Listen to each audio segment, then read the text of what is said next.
Welcome back to a discussion starter on HIPAA. At this point, you should have completed the assigned readings for this week, which included information about HIPAA, or the Health Insurance Portability and Accountability Act. This video will provide an overview and set up the topic for focused discussions, as well as any questions your instructor may ask where you have to synthesize the requirements needed to develop, implement, and to put HIPAA into place. There's two main parts to HIPAA, and that HIPAA was established in 1996. First is Title I, which addresses the healthcare access, portability, and renewability, offering protection for individuals who change jobs or health insurance policies. Title II includes a section titled Administrative Simplification. Some people would laugh at that. I've got a little cartoon to share with you on this one.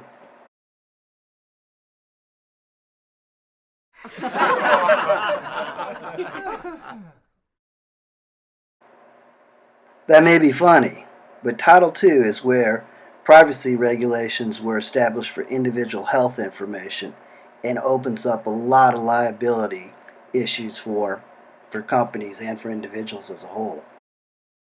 We pulled two videos for you from the Office of Civil Rights, one from the consumer side and one from the provider's perspective. Please pay careful attention as you watch these videos. So, as you watch the video, evaluate the HIPAA requirements from different points of view. As a shareholder in a healthcare company, as a manager in charge of reducing a company's exposure to risk, or as the IT manager in charge of harmonizing the various standards and coding groups, as well as the security aspect. Finally, consider HIPAA from an economic point of view. What are the associated costs to be compliant? Your new rights under HIPAA. You may know about a law known as the Health Insurance Portability and Accountability Act, or HIPAA for short, that protects the privacy of your health information and gives you access to it.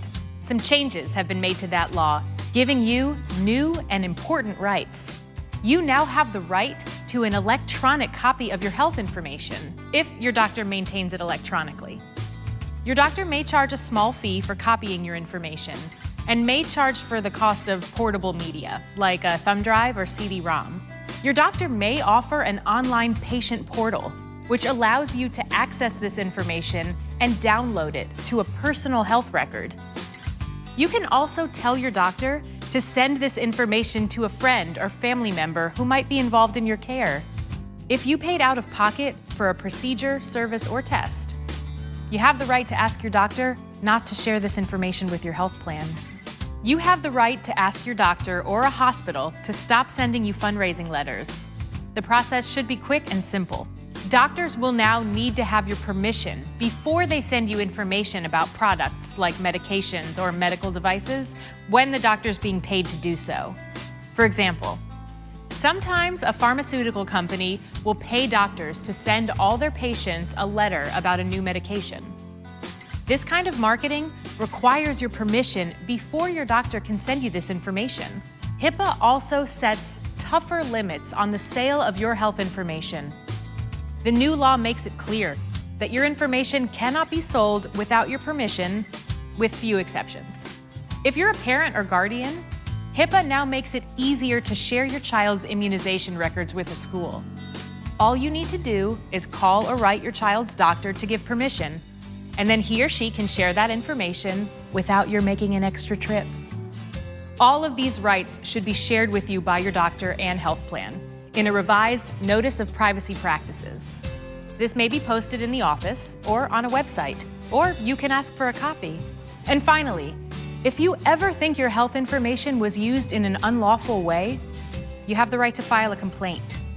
To get started, just visit Health and Human Services Office for Civil Rights at hhs.gov/OCR. We're serious about working with you to protect your health information. Know your rights.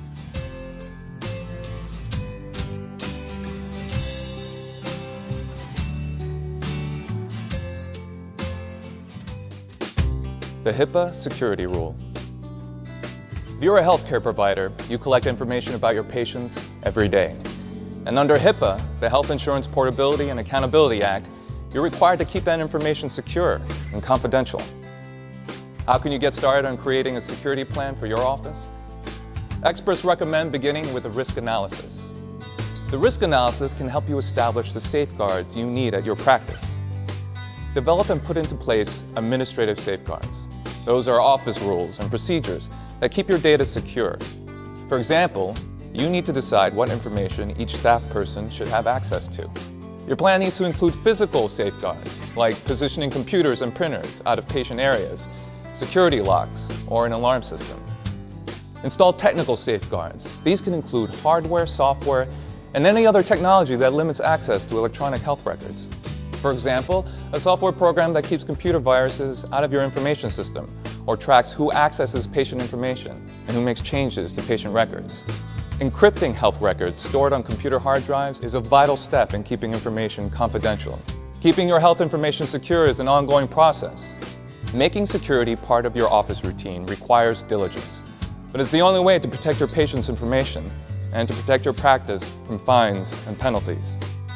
For more tips on complying with the HIPAA security rule and other HIPAA requirements, please visit the U.S. Department of Health and Human Services Office for Civil Rights at hhs.gov/OCR.